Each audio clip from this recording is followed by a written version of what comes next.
Now, the United States of America just did its election, and congratulations goes to Donald Trump for winning the 47th presidential election in the United States, defeating Kamala Harris, who was the deputy president during the reign of Joe Biden. But now, remember when Joe Biden was in power, he was one of the closest allies to Kenya's president, that is His Excellency Honorable William Samoei Ruto. A lot has happened during that tenure. We saw Meg Whitman come to Kenya. There is a certain, there are calls from Kenyans currently that Donald Trump should call back Meg Whitman to the United States, citing that Meg Whitman does not have the interest of Kenyans at heart.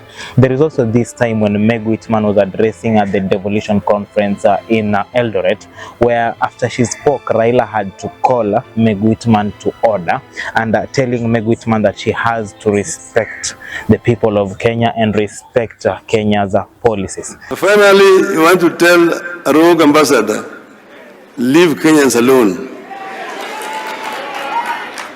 If Mandamano can lead to a dialogue between Ichungwa and Kalonzo, everything is good with Mandamano. Tell the rogue ambassador, Kenya is not United States. Kenya is not a colony of United States. Keep your mouth shut here. Otherwise, you will call for your recall back to your country. I thank you, ladies and gentlemen. Now, after that, we have seen the President of Kenya, His Excellency William Samoei Ruto, receive one of the greatest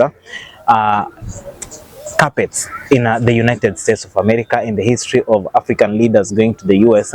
During that time when President Ruto visited the USA, he was given a really high fashion entrance and a high fashion reception. How he was received was really massive compared to when the Kenyan president, the fourth president, that is President Kenyatta, visited the United States of America when Donald Trump was the president. But also, apart from that, during when the president visited United States of America, the USA government gave several things that relate to the army to Kenya. Quick forward first, we have seen the president meet the CIA boss William Burns in State House, citing they are having conversations to increase security in this country. But also, one of the things that stands out during the time Joe Biden was in power in relation to Kenya and Kenya's president was during a UN summit when Joe Biden highly recommended President William Ruto. The United Nations must continue to preserve peace, prevent conflict, and alleviate human suffering. And we embrace nations stepping up to lead new ways and to seek new breakthroughs on hard issues. For example, on Haiti, the Caribbean community is facilitating a dialogue among Haitian society. I thank President Ruto of Kenya, I thank him for his willingness to serve as the lead nation of a UN-backed security support mission. I call on the Security Council to authorize this mission now. The people of Haiti cannot wait much longer. And this recommendation is cited by many people as one of the greatest thing a president from Africa or a person from Africa can receive from a superpower. In ile scenario whereby mse mwenye ni very successful, mse mwenye ni very powerful recommends you amongst powerful men. That placed President William Ruto above so many leaders in Africa. And we know the president has been doing so much bidding for the United States here in Kenya, and even the mission of the police mission that is in Haiti was after the US requested Kenya to send its police to Haiti to help calm the unrest that is in that country. Though that was met by several negative responses from Kenyans, it still went through. But with the Trump's victory, it brings a turn, because we know Trump as another man who doesn't like certain things. And in today's analysis, I want to analyze why Donald Trump's victory is a huge tornado or a tsunami to President William Ruto's government, and why it is gonna be a challenge to this government, citing from the previous regime of Donald Trump, that is from 2017 to 2021. We'll be comparing or things that we expect to see recurring back. Remember, also in Kenya, the other time, there is this time the British consulate flew the flag of LGBTQ, and we also know that Donald Trump does not align himself with that. Without much ado, my name is Movali Derek, and welcome to the political spotlight. Now, Donald Trump winning the presidency of America once again, the global political landscape will experience a significant shift, particularly in Africa and its relations to the United States of America. Trump's past tenure between 2017 and 2021 offers clues on how his second term in office as the president will turn for both America's role in global affairs and the broader international order. Now, today we want to examine how this is going to affect African countries and Kenya's evolving relationship with the US, considering the fact that our President William Ruto, was the closest ally to Joe Biden, who had her candidate, that is Kamala Harris, who was her vice president, run against Donald Trump. First and foremost, let's begin with the Trump's foreign policy, where it is America first with the global consequences. Now, in 2016 campaign, Donald Trump, his presidency campaign was dominated by the slogan America First, signaling a stark departure from the multilateralism and international cooperation. His administration favored transactional diplomacy. When you talk of transactional diplomacy, is you give us, we give you. We benefit, you benefit. That is transactional diplomacy, something that Trump embraced during his first tenure. And international cooperation. His administration also focused on bilateral agreements and a withdrawal from international organizations and deals that were perceived to harm American interests. There is this time Trump nearly withdrew himself from the UN, I think, and he has been withdrawing himself from various international organizations during his first tenure as president.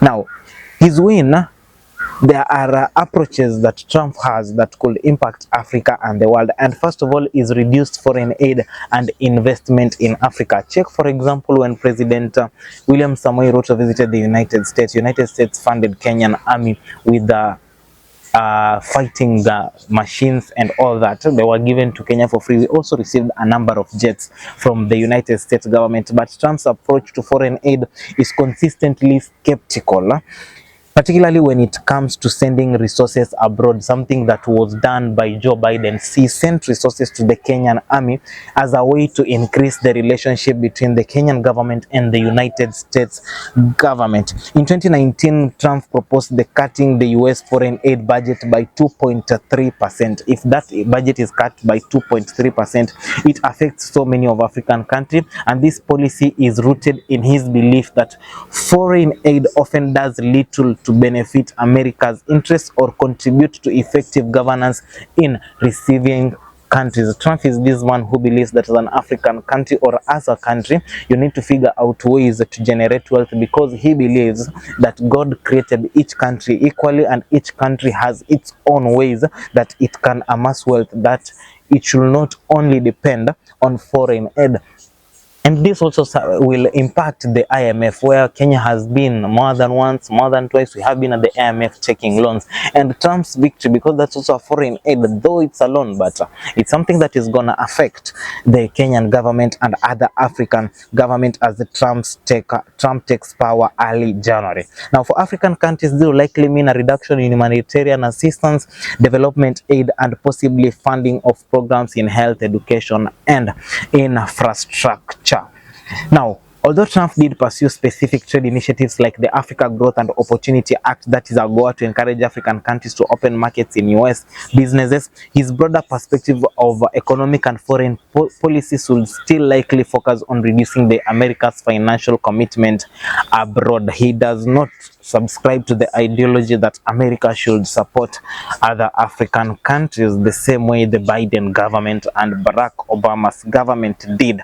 For him, he believes that foreign aid should be at a minimum rate. The second thing is increased focus on China and strategic rivalries. Africa is not one of the rivalries. Kenya is not a rivalry to the United States. China is a rivalry. And remember, right now we have the BRICS versus the G7. The G7 are the Americas, the Britains, among other countries. Then we have the BRICS: Brazil, Russia, India, China, South Africa. These are countries that they are battling for the economics. This is another world war, but this war is about economy. And countries are aligning themselves. Uganda joined the BRICS.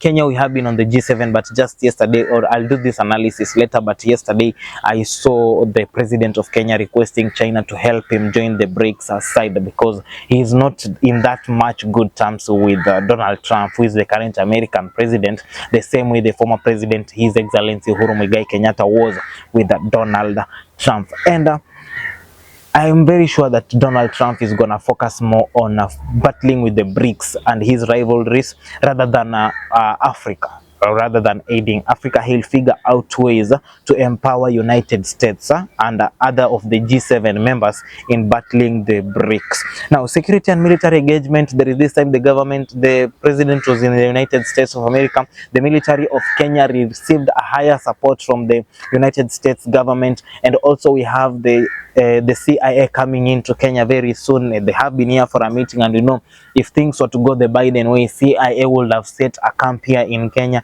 And Donald Trump's victory will also reduce this, because Trump's stance on military intervention abroad was of non-intervention, is focusing on reducing American military involvement in conflicts that were seen as costly or without clear American interests. For Trump, it's all about the interests of the people of America. And even the war in Haiti, the president might withdraw his support because Joe Biden's government, in collaboration with the Kenyan government, sent police to Haiti.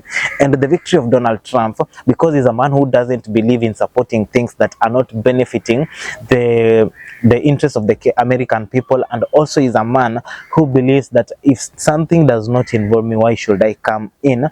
He will withdraw his support of the American government from that war. Although our president called Donald Trump to explain to him or to give him a brief of what is happening in Haiti, chances are that Trump will withdraw the support that is there. And also, with the Trump's victory, many of America's projects, the armies that are in Africa, we have that Niger Delta, the thing that has been happening there, such things will reduce because he is interested in the interest of the American people than what is not benefiting the American. Now, on one hand, some African governments might welcome less US military presence, particularly in light of historical grievances over American foreign policy. On the other hand, the security threats such as terrorism and violent extremism in countries like Nigeria, Mali, and Kenya may create a vacuum that other global powers like Russia and China could fill, because when Donald Trump withdraws his support or his involvement in matters to do with foreign helping with the security and military engagement,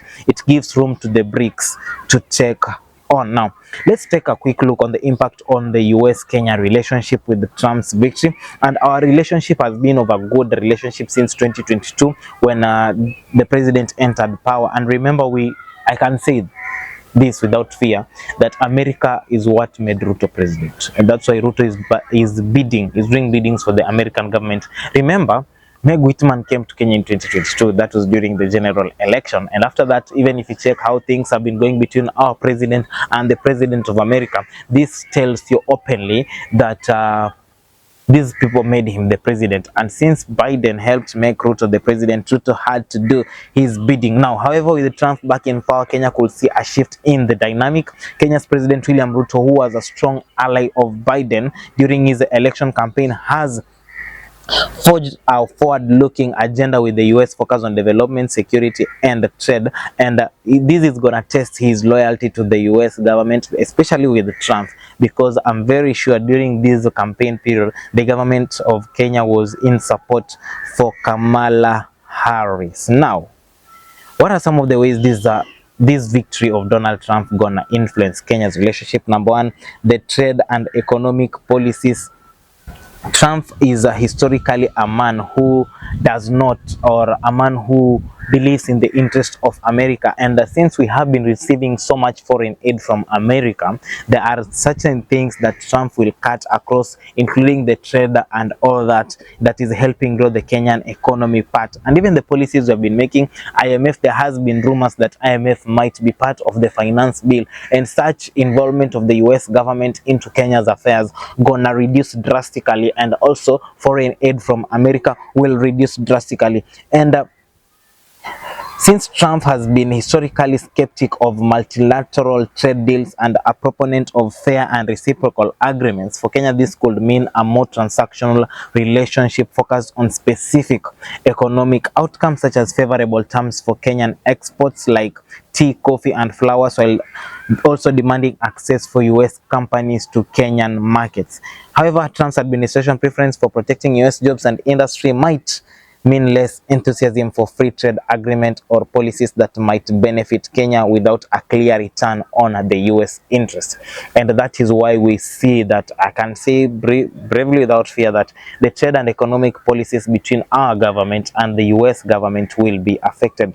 Diplomatic tension and regional leadership, and Biden, the US, had supported Kenya's leadership role in regional stability, particularly the Horn of Africa, and the US has also worked with Kenya to promote peace in South Sudan, Somalia and Ethiopia. However, Trump's foreign policy was marked a put America first mindset, which less emphasize on supporting Africa-led peace processes, and such involvements of the American government on African dealings is gonna reduce so big, because we know Trump as a man who only focuses on America first. Security and military cooperation, whatever we received from the US government is gonna be, and the chances are he may even recall back what was given to the US Army, to the Kenyan Army, sorry, by the US government.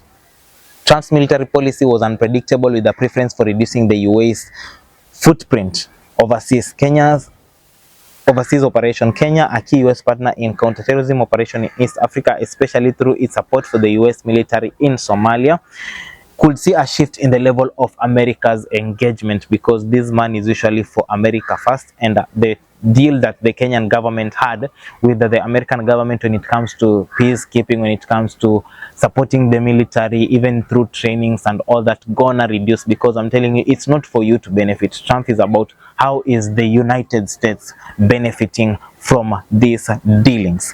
Now, repercussions of Trump's second term globally is that Trump's victory could reinforce a trend toward populism and nationalism.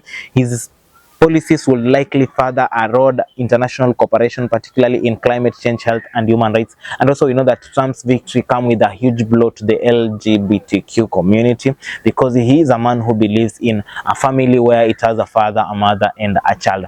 And such passings by the former government of the United States of America gonna have a great shift when Trump forms the government in January. And we have seen that he has been the first president to appoint the first female chief of staff in power, and that is how he's gonna affect the global landscape of politics in the world. And something that also Kenyans should look up or should look into is, when Trump comes to office, it means that Kenya is going to reduce, that America is going to reduce its support to the Kenyan government. And I think that is the main reason why the Kenyan president currently has tried to reach out to China to see if he can shift alliances. But this taints the president as a man who doesn't know what he needs. You have been in the G7, but since whoever's come into power is not your favorite, you want to move to the other side. This makes you sound like a man who has not made a decision of literally what you want. A Trump victory will bring significant uncertainty to the world, especially for African countries that are navigating complex relationship with the US, China and other emerging powers. And also, Trump's policies would likely result in a shift away from multilateralism and reduction in US foreign aid and trade deals that do not directly benefit America's interest. And this means that as Africans, yes, we vote, many blacks voted for Trump, but we know one thing, that Trump's support is for a united America of its own interest. And for Africa, it is for you as a country. If you're going to make a deal with the United States should be benefiting from that deal, and that not only you benefiting from the deal. This makes you see, or makes me see, that Trump is gonna change the world. We're gonna see a reduction in hizi vitu za LGBTQ, kidogo zitakuwa banned because yeye supporting hizo vitu. Tutaenda kuwa na policy nyingi zilikuwa zimepasiwa the negative policies, some which have been positive kidogo zimekuwa zikisaidia African countries, especially here in Kenya, zikitolewa. So that's gonna be a big blow. Like Ruto has been slapped again on his face with this victory.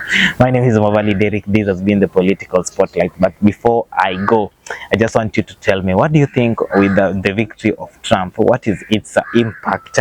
Number one, on the Kenyan government. Number two, on the Kenyan economy. Now, you need to know that Trump was really close with the former president, that is Uhuru Muigai Kenyatta. There is this time Kenyatta visited Trump in White House. He didn't receive that huge welcome the same way we see Ruto receiving with Joe Biden. But there is an impact that this is going to make in our 2027 presidential campaign when it comes to alliances, because if Ruto is not in good terms with America, and the fact that Donald Trump does not like involving himself or indulging his nose in Africa's or countries' businesses that are not benefiting United States of America, chances are that even President William Ruto might lose in 2027 because there is no support from the outside world. Now, till we meet again, have yourself a lovely week and a lovely time. Remember to leave us a comment over what you think is the impact of Donald Trump's victory on African countries and the global economic chart.